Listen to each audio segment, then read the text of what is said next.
welcome to the show. My name is Wale, and this is Tokyo 2020 Rewind. Apologies for those who've been waiting. We're just making sure we're getting things right technically. Before we started the show, please do accept our apologies. Yeah, it's another day, Tokyo 2020. We've had uh, obviously what we try to do on this show is to rewind and looking at it from the African perspective.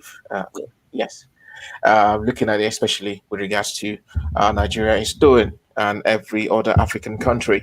So thank you for joining us. And for staying tuned. And I'm so grateful that you're here to watch us today. I've got my colleague and friend Vivian, who is also joining us on the show today. Vivian, thanks for joining us. Welcome to the show. As you made an addition, first time joining us on the show since we started. So glad to have you. How's it been for you today, Vivian? Thanks for having me. I'm so happy to be here. Today has been an exciting day because of Nigeria won, and so I think that's what we're going to be talking about. Yeah, definitely. We're going to be talking about Nigeria and, well, obviously, and obviously also looking at some other African countries have been doing well at the Tokyo 2020 Olympics. To start with, Nigeria started the day with a bronze medal. Ese Brume winning the bronze medal in the long jump. Setting the path for the we won't call it a Super Tuesday, really, but well, the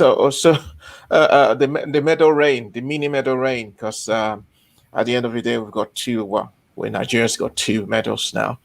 So Ese Brume started it, and obviously, Blessing Oborududu also got a silver medal in the wrestling 68 kg category, defeated by Tamyra Mensah of the United States.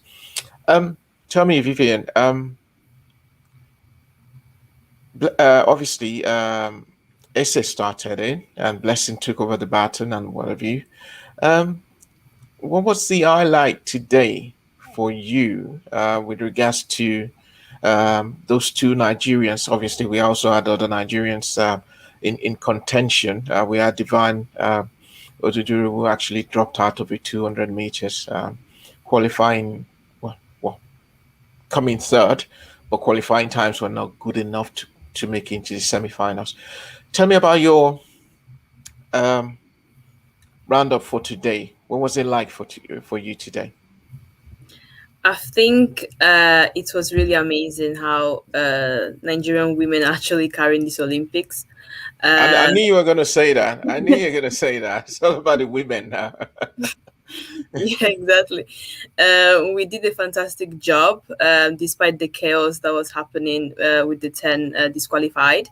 So I think today is bittersweet. We finally have reached the medal table. We are on 64th position. We just have to look forward and see how the other athletes are going to compete. Yeah. And obviously, I keep repeating Ese had every chance to win the gold medal today, but it wasn't to be because she had a few foul jumps. Perhaps if they had been good, that would have pushed her to winning the medal, the gold medal. But looking at Ese's performance in Tokyo 2020, how would you say she has fared so far? I think so. She was amongst all the long jumpers. She was actually in the fourth position overall, so she could have won actually a bronze medal because if we look at Germany, Malaika, she's one of the highest long jumpers. So I'd say that Ese Brume, she did fantastic. I think bronze medal. She could hopefully go on to silver in 2024. I'm just looking forward to see what she's going to do next. Yeah, and obviously the next for her would be in Birmingham for the Commonwealth Games. Hopefully she'll be there to pick up the gold medal. But at some other discussion we had was there about yesterday. You were very particular about the German girl, Mihambo, and you said Asa should watch out for that girl. And this was obviously before the jump itself, because we were discussing. And your prediction actually came through, because she actually won. She won gold medal, even though she was. I saw when the other girls were the American and they say were jumping, and she was like, "Oh my God, I pray they don't win. I pray they don't beat my jump on the sidelines." Why did you decide to go for Mehambo, the German girl? Mm. Because she was across many news outlets, she was the one of the strongest. Her personal beat is actually 7.18 meters. So she can jump further than what she did in her finals. So I basically thought that she was going to be the one that Ese Brume had to look out for. Hmm. And obviously your prediction came true. Um, Now let's move to Blessing Oborududu, who got the silver for Nigerian wrestling, freestyle 68 kg wrestling. What was the assessment of that final? A lot of people might see in the 4-1, they probably might think it was one sided, but it was far from that. Mm. Yeah, I'd say I was kind of expecting her to win silver just because the opponent that she went against is ranked number one, if I'm not mistaken. So it was going to be a very difficult battle between the two ladies. But again, it's amazing that she was able to actually win the last stage to get to the way that she is.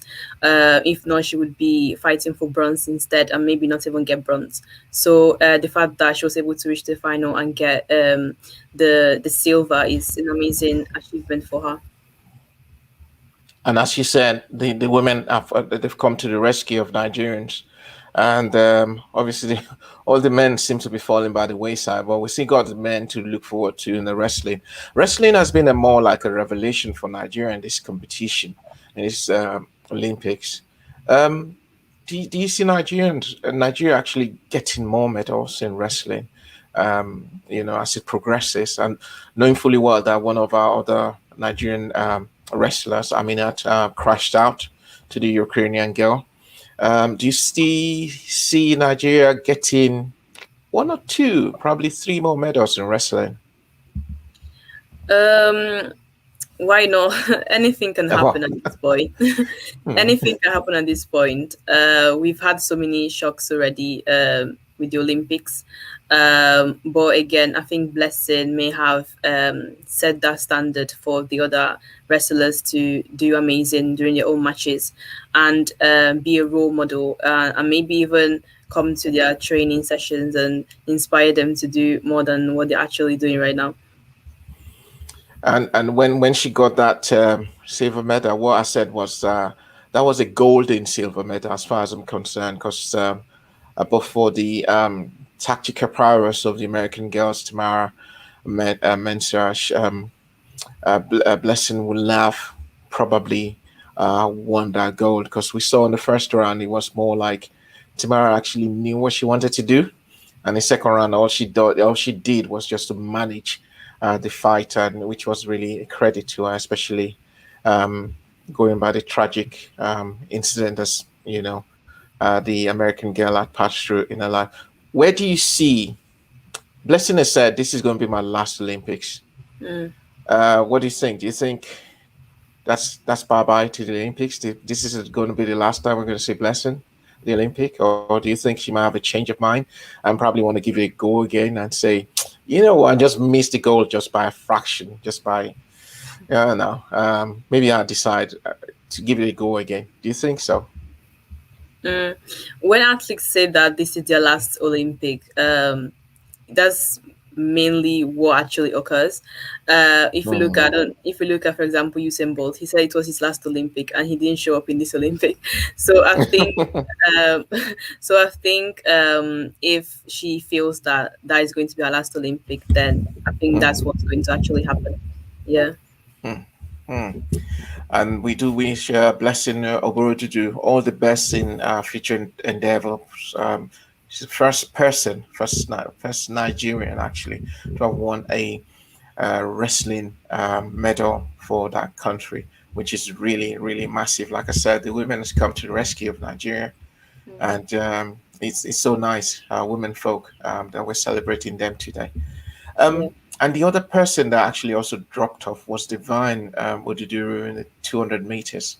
He came third in his but obviously time wasn't good enough to qualify him for the next round.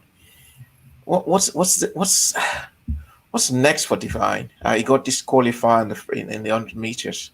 Um, then obviously got into his specialty, the 200 meters, and couldn't make the grades.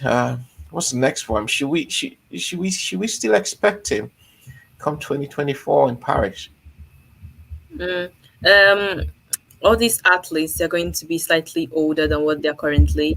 If we look at the 17-year-old that came first in his heat, he's going to be 20 something. So I think maybe Divine will be slightly slower than what he's actually performing right now.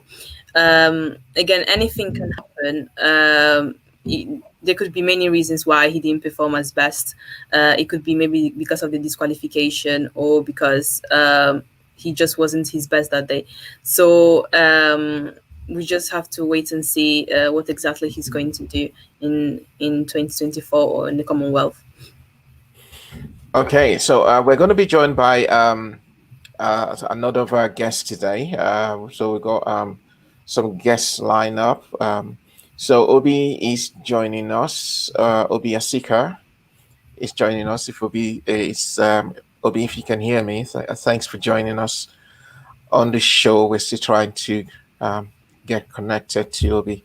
So whilst we try to get connected to Obi, I just okay. I think Obi is joining us now. Okay, before we get connected, Toby, we've still got another very fine wrestler that's coming up that obviously would be on show.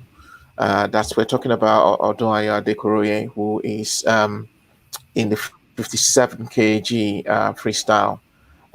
Who obviously people are saying is going to be the poster girl, not going to be, but also the poster girl of Nigerian wrestling. Tell me, you predicted that Mihambo, the German girl, was going to beat Ese Brume and win the gold. This was clearly a day before they squared up. Your prediction on Odoayo, what do you think? She's going against one of the strongest European champions in her very first competition. So I'd say we just have to pray and see how she's going to perform. My prediction would be that I don't want to be really pessimistic, but she might lose because she's going against one. No. She's going. Against... Hopefully, she wins though, but she's going against one of the strongest. You know what? I hate asking you for predictions, Vivian, because all your predictions usually come true. But hopefully, I'm going to disagree with you on that, and hopefully, no, she wouldn't win. She go all the way to win the gold medal for Nigeria. We need that gold, big time. Yeah. Femi Adefeso is also joining us. Femi, thank you for joining us on the show today. Hello, Femi. Can you hear us? Hello, Femi. Femi Adefeso is a basketball expert, and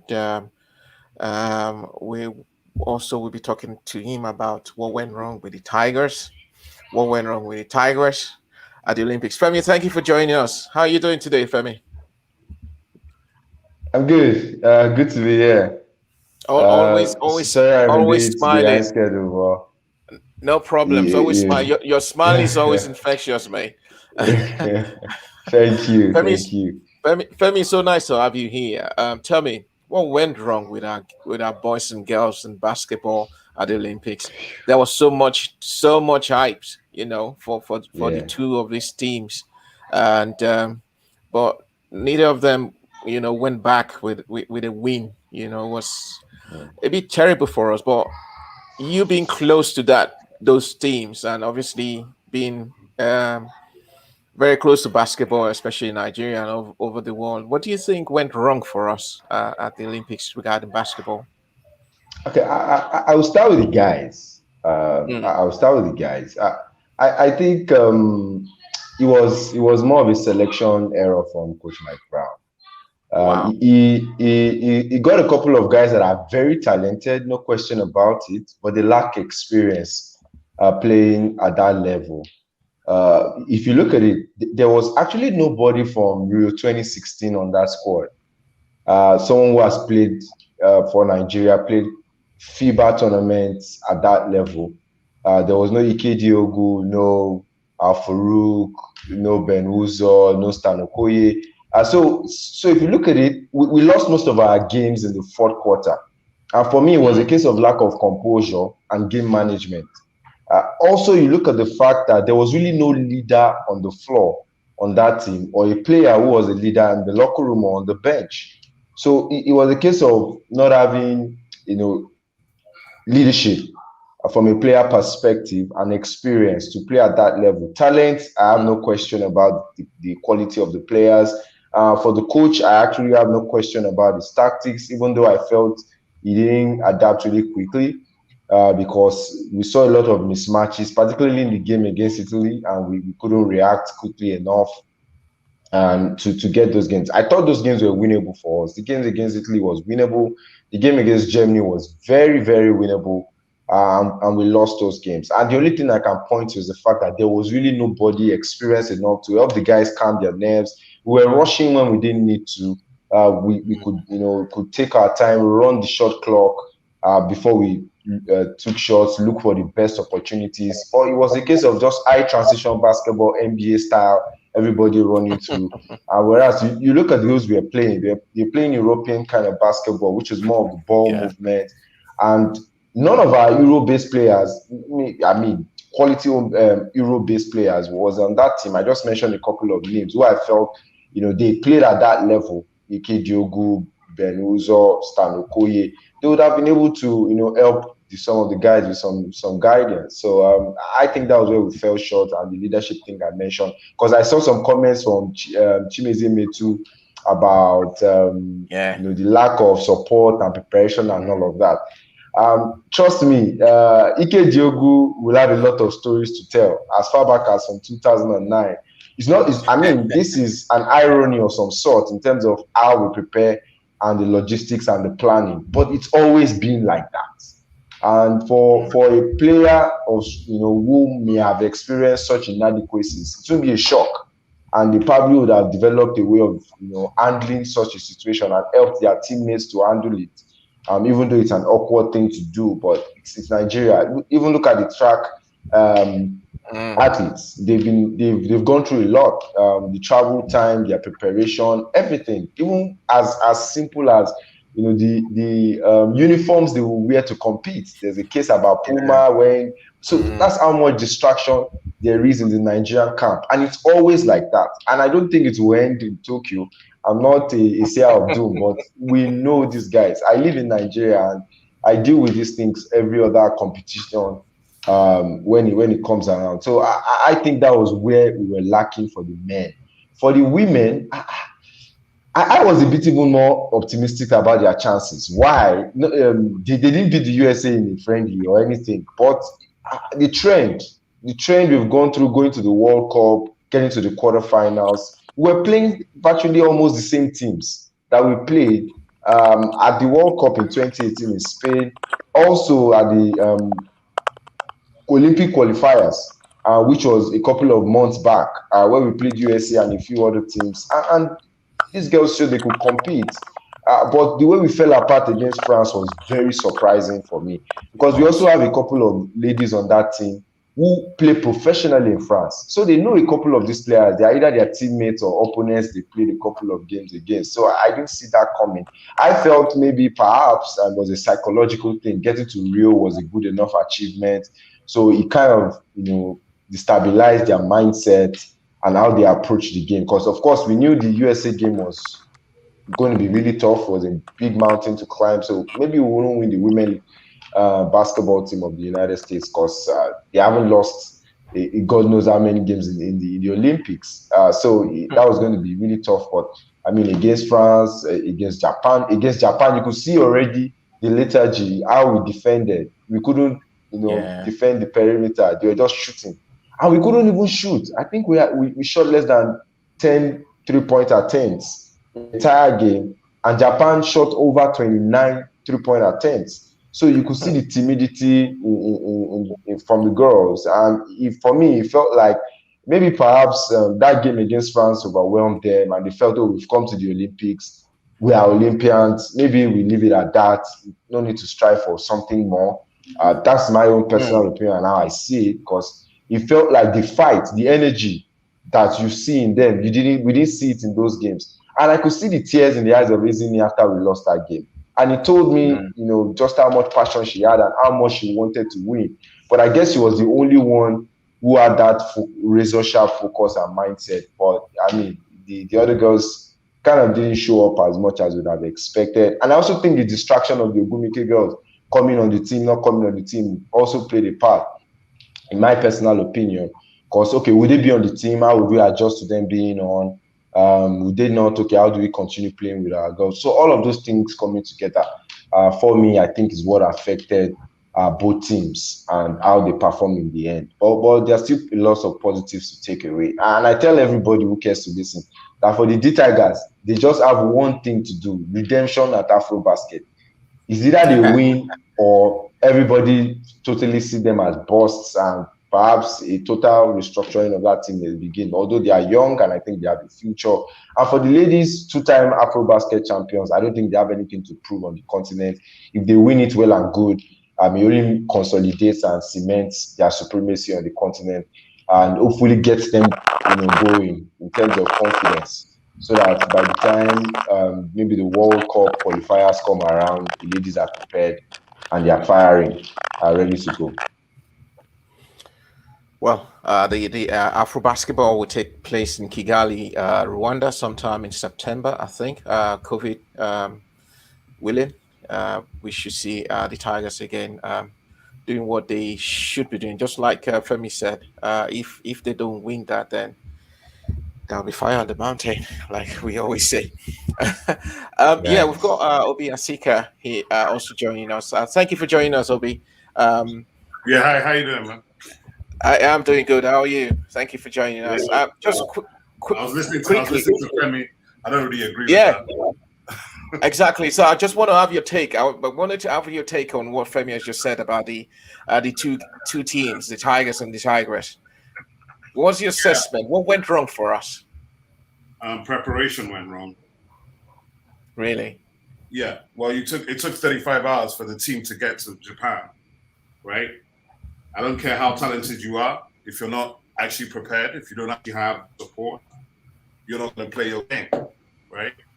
And the truth of the matter is, I think that the Tigers, I had many conversations with our coach, Mike Brown.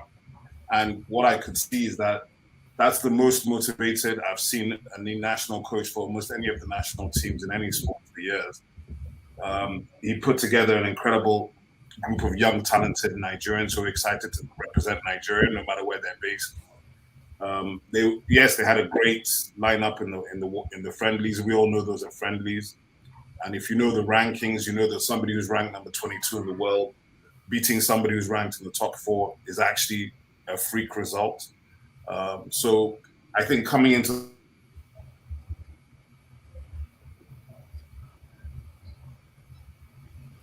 Okay, I think we lost Obi there. We'll try and reconnect with Obi.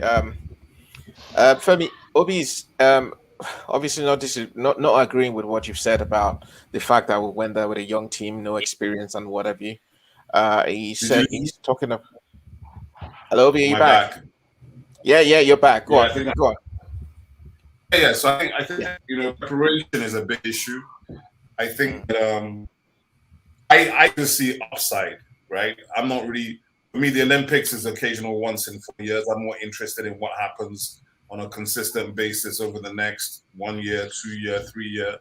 Build a team, build a domestic league in Nigeria, that actually can feed a team. Do you understand? Don't just show up at the Olympics in 4 years and expect to win. That's absolutely ridiculous. Nobody else does that on the planet except maybe Nigeria, you know? And so I don't even think, I think that our athletes who succeed, they succeed in spite of Nigeria, not because of Nigeria. Because I don't think we do the right things in terms of development. I don't think we do the right things in terms of investment. We don't develop our coaches, right? So we don't have the fundamentals. We don't have compulsory sports in schools. We don't have domestic leagues. So really, what you have is a nation of sports spectators with a lot of potential. So I look at sports almost like the country's potential, right? You have world-class athletes everywhere in Nigeria, the amateur administrators. I mean, I am very confident to tell you that, hey, look, I mean, I'm over 50 now, but when I was a schoolboy, I played proper sports. And I will tell you that my sports, the organization of my under 19 or under 16 school football team is better than the NFF. It's better than the NOC. It's better than the track. I'm telling you, it's not. I'm not even joking. So the truth of the matter is, we're not giving ourselves the opportunity to compete on a level playing field. It doesn't matter how talented you are. If you're not actually prepared to be at the place, you can't execute your talent. And that is probably the biggest issue in Nigerian sport, right? We have, I mean, I was just talking about, you're talking about Ese Brume earlier, right? Ese Brume has been a world-class jumper for years. She had the longest jump in the world this year, but she did very, very well. Very unlucky not to get the silver on countback. So I can't see anybody talking down any of these people saying, oh, or Divine. Divine has been on form for like 9 months. He hasn't run any particularly fast times this year. So I don't see why anybody should be like, you know, I haven't seen him do it this year. I think Divine came into the Olympics not quite at his 100%. And of course, getting disqualified in the 100 meters doesn't help your confidence, right? Okay. So even in the 200 meters, maybe he went out a bit too fast in his heat, right? And it cost him.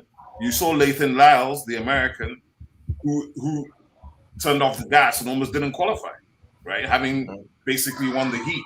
So just because you're a talented runner does not mean you have big game experience. It doesn't mean you've learned how to navigate competitions and multiple run days. You know, all these things that are involved in actually winning championships or medaling at championships at the highest level, which are all to do with coaching and preparation and development, not just the running talent, right?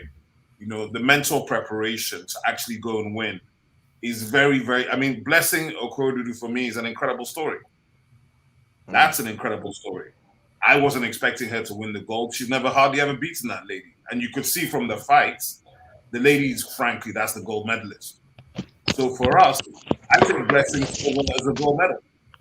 You know, I take it as a gold medal because the truth about the Olympics is getting to the Olympics is the big deal, right? If you get to the Olympics, you could be a national champion and you did the Olympic standard. So you're still not going to go to the Olympics. So getting to the Olympics is the height of anything to do with sports. If you get to the Olympics and you actually get to the final, then hey, now it's like, I mean, I was extremely upset this week. I saw a lot of nonsense being written in the Nigerian press that Adegoke failed. How could you fail when you're the first Nigerian to get to a 100-meter final in 25 years? What kind of moron writes like that, right? How is it possible to not understand that only 8 men in the planet of 6 billion on a 100-meter final? You can't fail if you got to the final. Yeah, even getting to the heats is incredible. And then you're coming out of Nigeria and you want to compete with the guys who have proper programs, proper investment, proper resources, who have a domestic circuit, who compete at college, who compete on the professional circuit. And then somebody says you failed. I mean, there's a big problem we have is we don't understand sports. We're a nation of sports illiterates. That's the truth. We love sports, but we don't actually understand it. So if you don't understand the values that sports bring or why sports is important to society, ask yourself the question. In any of these countries that is good at sports is compulsory in school 5 days a week. We don't have sports in our schools. We don't have sports in our schools. We don't have sports in our societies. Where's the sports in your community? Who is playing sports this weekend or last weekend? If you go to America, American soccer moms, they're probably 20 million every weekend taking their kids to tournaments. Same thing with football, soccer, basketball, hockey, tennis. That is what people do in Australia, in South Africa, in Kenya, in Ghana. You understand? We do not do this. So I feel like we are very entitled. Just because we have talent, we show up and we expect to win. And there's no basis for it. Okay? Chidi Imo and Innocent Ebunike are people that were absolute world class. They emerged from nowhere and still had no support. Francis Obikwelu is another one. I mean, we've been producing them for centuries. So if you really watch the sprints, and what happens is the world worked it out 30 years ago. Okay, these Nigerians have talent, but they're not focused. So they started sniping our talent. So, you see the Nigerians are running for England, they're running for Canada, they're running for America, they're running for everybody, Italy, Qatar. They're running for Qatar. Of course, why wouldn't you run for Qatar? Look at that Dego case, 2021, you're saying he failed. Qatar comes and offers him $5 million as a running contract for the next 5 years. Are you going to tell him not to move? No. Are you even giving him $50,000 into his commitment, into his program? Have you heard the most recent one? So the most recent one is the Federal Minister of Sports in Nigeria saying anyone that wins the gold medal gets $15,000. If you win silver, you're getting $10,000 and so on. So the thing is, I can't say that I don't have any money. So it's like there's a chicken and egg situation in Nigerian sports. I'm sure you know. Like the sports ministry has no authority really over the federations, and the federations have become, they're under state capture, like much of Nigeria. So it's like, let's say me and my boys are controlling hockey, then some other boys are controlling athletics, some boys are controlling basketball, and then when they argue, there's no domestic league. So the ego of the Nigerian big man and that culture has killed all the federations. Then there's no sports development in the schools. So when you look at our ecosystem, what you see is there's nothing. There's no basis and there's no roadmap for anybody to emerge as a world-class sportsman or athlete in Nigeria. Where is it? You can't tell me it's National Institute of Sports. You can't tell me, except for private efforts being made by people, there's nothing. And I think we need to tell ourselves the truth and stop living, I like to say, denial is a river in Africa. We need to stop that. Right? To stop that. We all know our situation. So if you want to change the situation, you first have to acknowledge it and say, okay, I'm living in Africa near the equator. I can't grow grass. I can't grow grass for football pitches. I'm using plastic and artificial pitches. Whose fault is that? Do you understand? I mean, we need to ask ourselves a whole bunch of questions. And this is not about money. It's not about, there's no money. It's basic stuff. It's about, do we even value sports? Do we value sports? Do we understand why sports has value in other societies? Do we understand why sports is the biggest of all the soft powers? Why, if you are in advertising or media, you know that the biggest thing every brand spends money on is sports and then music. But in Nigeria, we still take it as vocation. We still take it as, those people are doing something. Whatever they're doing.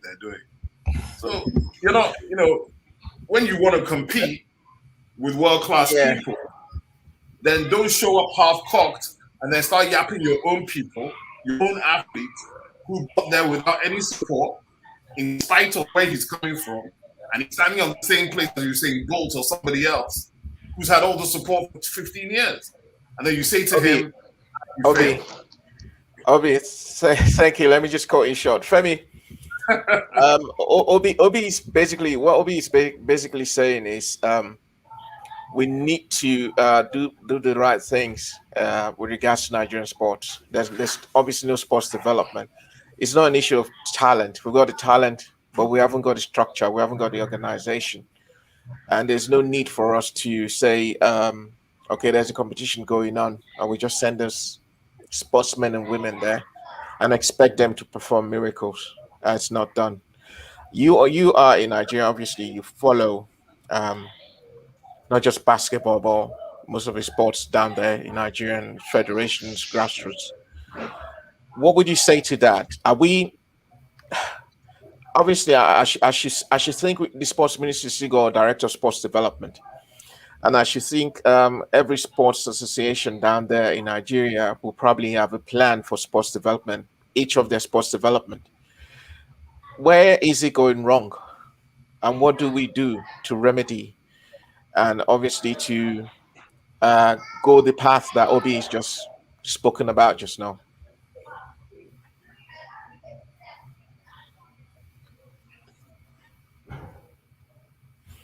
Okay, I think we lost Femi there. Vivian, before I go back to Obi, you've heard everything Obi said just now about the issue with Nigerian sports, and I know we've had this discussion countless times now about getting things right, especially with Nigeria. What's your take on it? I think it is still very much unacceptable that, for example, the Tigers, they didn't win a single match. They can be the Afro-Basket champions, etc. But it's still very unacceptable that they come to the Olympics and they don't perform their best.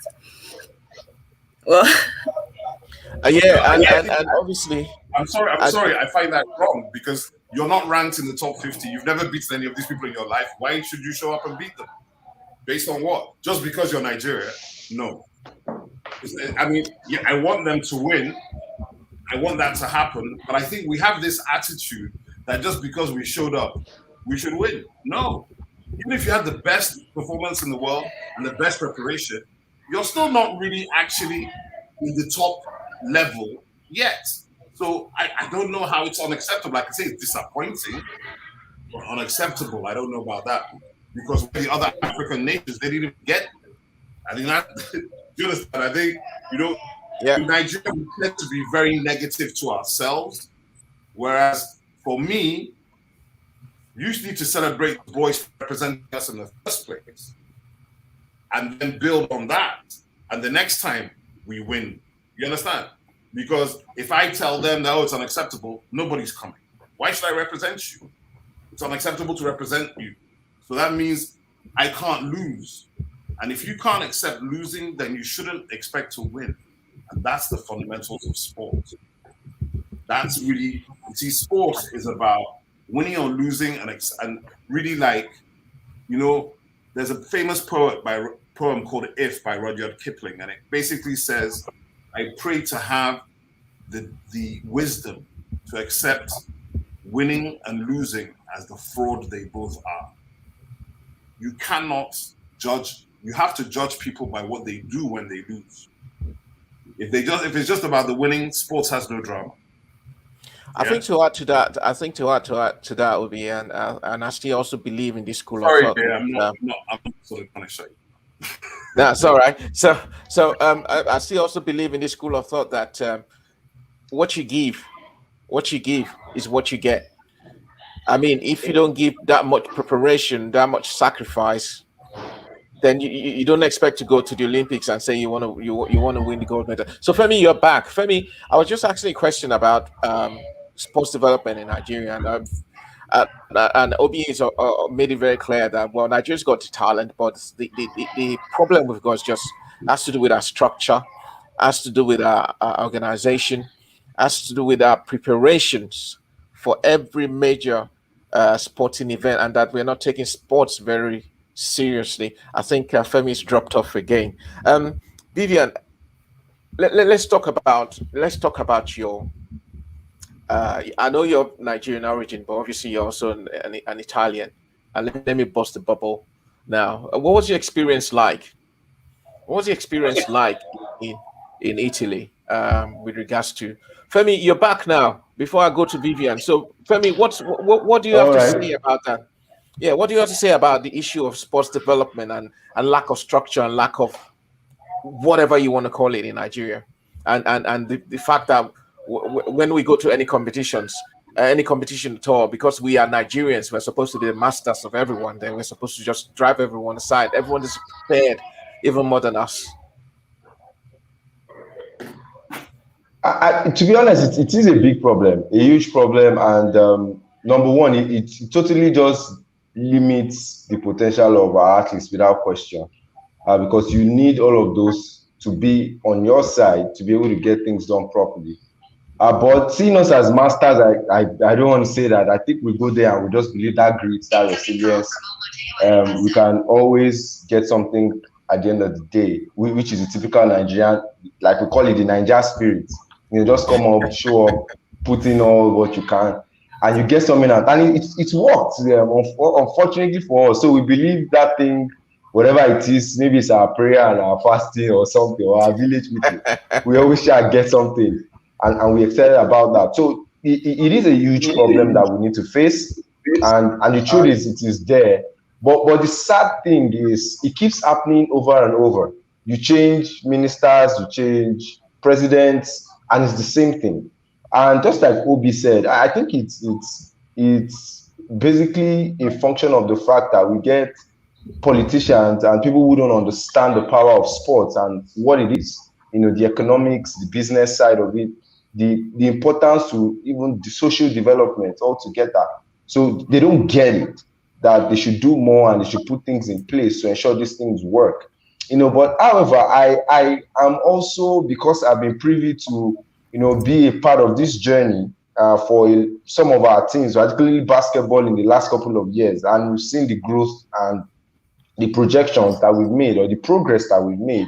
I also think that it goes beyond being motivated and having skills. Sometimes, for example, I know this is not so much of public knowledge, but Victor Oladipo was so close to representing Nigeria as at AfroBasket 2013. I think he was drafted in 2012, and it was just a simple thing, as simple as player insurance was what stopped him from getting onto the team. Then Coach Ayo Bakari was in charge of the team, and the federation just couldn't bring it out. Then he was even in college at Indiana University, and he was just about being drafted. But of course, he was a big prospect going into the draft, and he was eventually drafted number 2 overall in that class. The same year Giannis was drafted, I'm not mistaken, but I think Giannis was number 13 in that draft class. But what I'm saying is, these issues are always recurring, they're always there.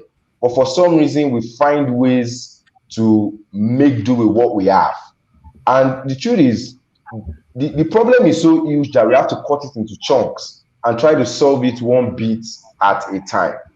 This is the best period for basketball in Nigeria, for example. We're getting all the buzz. People are trying to ambush market with all that is going on, a lot of affiliation, a lot of donations and stuff. And you look at the federation and you're asking yourself, if you're in the right state of mind, you should, not necessarily, the word is not cashing, but you should be looking at ways at which you can funnel all of this attention and trickle it down straight to the domestic league. But I doubt anybody's thinking about that right now. All that everyone is concerned about is doing well at the Olympic Games. I'm not even sure if my Brown will be available for the AfroBasket, which is just a few weeks away. Looking at it from there. But why I spoke about what I spoke about earlier, about why we didn't do well, particularly for the D Tigers. I know the likes of, for example, the likes of Ike Diobu. I've been on teams. I'll put this on record. I've been on teams where they gathered together at the airport to leave to represent Nigeria for a competition. There was no training camp, and it was that bad. And these guys still showed out, and won. Like, they still went out to win. So I'm not saying it's a good thing. I'm not endorsing it. But what I'm trying to say at the end of the day is that we still find a way of making things work. As shoddy as the preparations are, as bad as it is, should it continue? Absolutely not. We shouldn't support that to continue. We should look for ways to get it out, which is why I felt maybe if one or two of these guys were in there, they could have helped with the mindset of the new characters who, of course, won't take all that nonsense.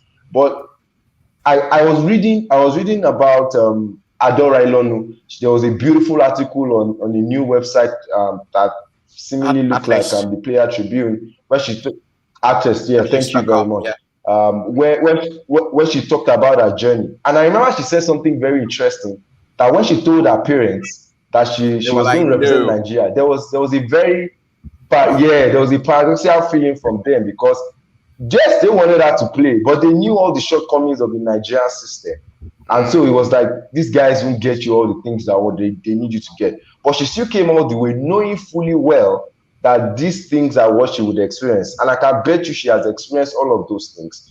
But somehow, some way, it hasn't stopped her and her teammates from being professional to getting things done. Unfortunately, we wish we can wish these things away, but it's here with us. So what do we do? How do we go from here? That's the big question. And it has to start with, getting the right leaders. Our local governments don't even have the right leaders. So how much more sports? So it's a big problem we're in. I really don't know how we're going to get out of it, but we just have to, keep trying to put our best foot forward and try to get the right people in the right places. I know that's just the only thing. Get one person who knows the right things to do, put him there, and that's what is happening in wrestling. That's why wrestling is succeeding, because Daniel Igali is pulling his socks up, is doing what he needs to do, regardless of the NOC, regardless of the Ministry of Sports or all sports. He's ensuring that all of his athletes are in the top competitions around the world. They are in the right places, getting the right competition, getting the right preparation, ensuring that they are well kitted, they look good, they are well prepared. And he's going out of his way regardless of the NOC or the ministry. And I think that's what needs to be done. Ownership. There needs to be ownership of the sports by the leaders. And that's where it can start from. If not, we'll keep singing these songs. We've been singing these songs since Atlanta 96. And this is 2021. And it's still the same thing. And I can almost bet that it is going to happen again in Paris, if I'm not mistaken. There'll be a remix of the song in Paris.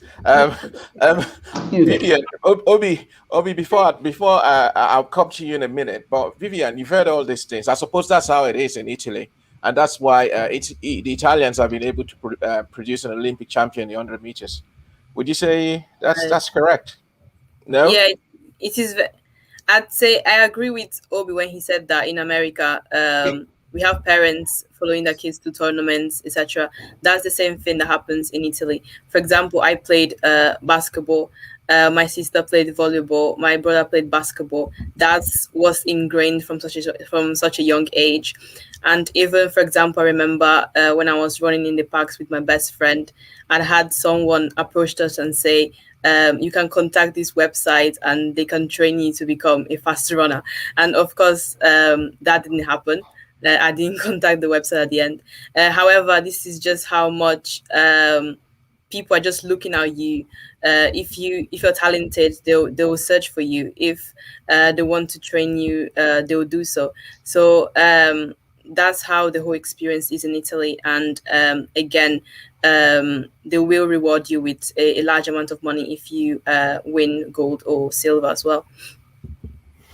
Obi, how do we get the likes of Daniel Igali into all our sporting federations around the country? Someone who despite the roadblocks set by the sports ministry, by the NOC, by politics, by whatever name you want to call it, he's still standing. And today we're raving about Daniel Igali, and obviously a little bit about the NBBF in basketball, because what the basketball team have done in this tournament. Fine, they might not won any game, but for me, I think the fact that everywhere you turn, you see either a member of the Tigers or the Tigers. It seems to work. It actually really worked, because Nigerians weren't actually thinking about other sports apart from basketball, probably until now that wrestling is taking the center stage. So how do we do that? Well, I think, thanks for the question. I think there's a number of things. One of them is culture, right? What Vivian was talking about is culture. Okay, we have to develop a sporting culture in our country, which means that, in a country with 200 million, 30 to 40 million should be playing active sports every weekend. The 50 million kids in school should be playing sports 5 days a week. When you have that kind of culture going on, you will develop a mass market of people who are brought up with values that you learn in sports, which actually help to build your society. And that's why sports are so important in the modern world. It's the value, right? That's number one. So that's at the grassroots level. Number two is elite development, right? So elite development doesn't really start, so it can start at 8 or 10, but really should start from maybe 13, 14.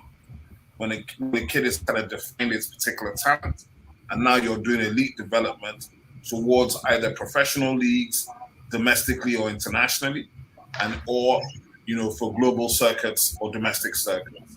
Then there's coaching development, because I would say that most of our coaches are out of date, out of touch, out of mode. They're not involved. They're not being given the products, the skills, the access. But I think also people have to use technology. If you go on YouTube, there's a million coaching channels for track and field. For every single sport, there's intense information online already. So a curious athlete can find a lot of personal development stuff using technology. But we need to build elite sports centers in our country. I was at my friend's place, OBN Academy, last weekend. Already, he's only been open 3-4 months, right? And I'm saying to him, man, Lagos could take another 10 of these, easy. And I'm not talking about Nigeria, I just mean Lagos. You already got 3 kids who have full high school scholarship, $100,000 to go and play b-ball, right? And I'm like, this is one place. If you had a multi-sport facilities like this, if you look at the Lekki corridor and you put 10 multi-sports facilities in the Lekki corridor, you could have 10,000 people playing sport every day through those facilities. But the thing is, we haven't prioritized sports as an investment in terms of development. But I am involved in sports policy reform led by TWAYMedia and others. There's also a private sector move through the Nigerian Economic Summit group that I'm involved in with the sports people. And, the NBA Africa is an example of the kind of thing that needs to happen, right? Local brands and local businesses need to build platforms that work. So whether it is to do under 16, people talk about the Principals Cup, right? Because that's a nostalgia position. But the truth of the matter, the truth of the matter is, you can build platforms. Inter-school competitions are critical. University is critical to be competitive in terms of sports. That's the next stage to professional, okay? And then you have to have a situation where, if you think about it, nobody in Nigeria can name a player in the Nigerian National League, in the Premier League, okay? So all our federations do a terrible job of communicating, right? What you saw with the Friends of Basketball is what happens when somebody who understands communication gets involved in something. So suddenly, you had a Nigerian sports team trying to connect to Nigerians, and Nigerians reacted. Hey, who wouldn't? Yeah. So the only team that ever tries to really connect to Nigerians is Super Eagles. And even their stuff isn't managed so well. So the truth of the matter is, you have things to learn off the pitch in terms of administration, in terms of what Femi's talking about, in terms of people like Daniel Igali. But how many Igalis are there out there that have the passion, know the sport, know the politics, have the resources, and are prepared to follow through and not turn it into a personal ego thing? We're all here, we're talking in public. I'm not going to say some things, but I'm pretty sure Femi knows, I'm sure Wale knows. I hope Vivian doesn't know some of the stuff that's been going on with our team and the administration. And, taking 35-hour flights for flights that are supposed to be 10 hours, right? Our coach, our coach is speechless. He couldn't understand it. He said, is it they don't want us to be successful? The Nigerian basketball team could not take 2 of its coaches into the athletes' village, right? Do you understand? We can't do such amateur, these things are amateur. It's amateur night at the Apollo. We can't be doing this at the professional level. You can't get to the Olympics and be acting surprised. Nigeria does this all the time. We qualify for the World Cup a year before the World Cup. Then we get to the World Cup and it's like a surprise to get the World Cup. Oh, we didn't know it was in June. Do you understand? Oh, really? Look at this whole thing with the doping, not testing ban. It's all ego and politics. We know that. So at the end of the day, it is a Nigerian problem. It is totally solvable, but you have to have the will to solve it. And what happens in this country is every 4 years, we moan after the Olympics, and then everybody goes back to ignoring sports until Kamaru or Stylebender has a fight, right? Eagles or Nigerian football players. Anthony Joshua. Yeah, Joshua. So even Joshua, is it not from here that we didn't give him his opportunity at 15 that he went back to London? I mean, look, at the end of the day, if we want to know the truth, right? If you look at Jamaica, in case you don't know it, just like Brazil, 50% of all Jamaicans are originally Nigerian. Why do you think they're so fast? It is obviously clear. It should be clear to anybody that the fastest people in the world are the Nigerians. Yep. Look at the Americans. Where they from? Where are those Black Americans from? Where do you think they're from? 40% of them are from here, right? Then you look at the English team, and I'm talking over 500 years. I'm not talking recent migration. In the recent migration, you see all the boys in Canada, Qatar, England, even Sweden, Germany. I mean, because we have natural athletes. If we talk rugby, I can tell you for free, we have world-class rugby talent. We have a team. Just that. So talent is not enough, right? And that should be the lesson that anybody wants to know about sports. If Carl Lewis only had talent, Carl Lewis would never have made it outside his high school. Okay? If Muhammad Ali only had talent, he wouldn't have made it outside his Louisville where he was born. Do you understand? You got to have application, you got to have training, you got to have investment. And when you add those things to talent, then you can become world class, right? All our people that have succeeded since I was a kid, they succeeded in spite of us, not because of us. And that's a painful thing to have to admit. It's painful. I mean, think about it. Francis Obikwelu, I remember clearly what happened after the 2000 Olympics. I mean, it's like, it is so painful. The man goes and he, shatters the European record in 100 meters and 200 meters. And he's being given the status that he should have been given in his own country. You understand? Till today, where's Chidi Imo? Where's Zenith Tibidike? Have we respected them? Why did it take Lagos state government to give Chioma Ajunwa her goods, right? What happened to her own state? Forget federal. Do you understand? Right? So at the end of the day, and if you think about it like this, right? We've been going to the Olympics for 50 years. We have one individual gold medal, guys. One. That's it. The football one is a team sport. It's not really the Olympics. Not really the Olympics. Chioma is the only person to win a gold medal for Nigeria, one female. And what have we done to celebrate it? What have we done to even memorialize it? Why is she not immortal in our culture? Why don't we use her to inspire her, Marion Yali, Fatima Yusuf, all these great female athletes that we should be using to inspire the next generation? We don't do it. So there's a lot of issues that we have. Some people say that, boy, man, get to work, so they don't get time. But guess what? We say all those things, but those things are excuses, because guess what? The sports can pay everybody. In our country, sports should be a $2 to $3 billion industry today, not potentially. Today, not, we can be. All that we can be stuff is nonsense. We should have been since, we were all alive when the Premiership was formed, I'm assuming. Vivian might be a bit younger than us. But, when the Premiership look at the Premiership today. Bro, the Premiership, David Dean bought 40% of Arsenal for £2 million in 1982. £2 million. When he sold his equity, he got 400 million. That's value. Yeah, that's value. When you build value, you can't lose. And we have enormous human capacity potential. Our biggest asset in Nigeria is human potential. Obi, we ran out of time. You know what, Obi? I would want you to probably join us tomorrow so that we can talk more about this. Obviously, Femi, if So you I got can the complain time, some yeah. more.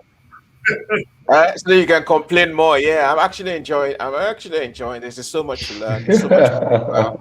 There's so much to learn. Much to talk about. And we can never tire talking about it. We can never tire talking about sports in Nigeria, sports development in Nigeria. Just like you said, it's massive, not big, a massive, enormous, gigantic industry that we just can't leave to politicians or those charlatans to destroy. We can't do that because if we do, how do we get well? You know. So hopefully Obi and Femi, if you can join us tomorrow, it's 9 o'clock, and we can talk more about this issue. But for today, I just want to thank you. Thank you, Femi, for joining us short notice. Obi, also thank you for short notice coming in. Guys, nice to Totally meet you enjoy. online. Yeah? Nice to meet you too, Femi. We'll chat. We'll chat soon again. And please Sure. Yeah, Vivian. Ciao. don't Ciao, tire. Bella. What, Ciao, how do we say it in Italian? Is it ciao, Bella? ciao, Bella. and to and to and Vivian. It's too late for me to say buongiorno now. But anyway, ciao, ciao. I see you soon. See ya. Grazie. So thank you everyone for coming on the show, and hopefully we'll have Femi and Obi back, so we can talk more about sports development. Like I said, we can never tire talking about it, because there's so much work to do with regards to developing sports back in not just in Nigeria but in Africa. Okay, so massive thanks to everyone that's watched the show today. Don't forget to give us a like and also follow us tomorrow. Hopefully, we should be here with the two guys we just spoke to. There's much to talk about. The wrestling see coming up, and hopefully tomorrow again, Nigeria will smile. All right. From me, Wale. Special thanks to my producer Yemi Omabuja. It's Tokyo 2020 Rewind. Join us tomorrow and let us rewind again. Have a good night.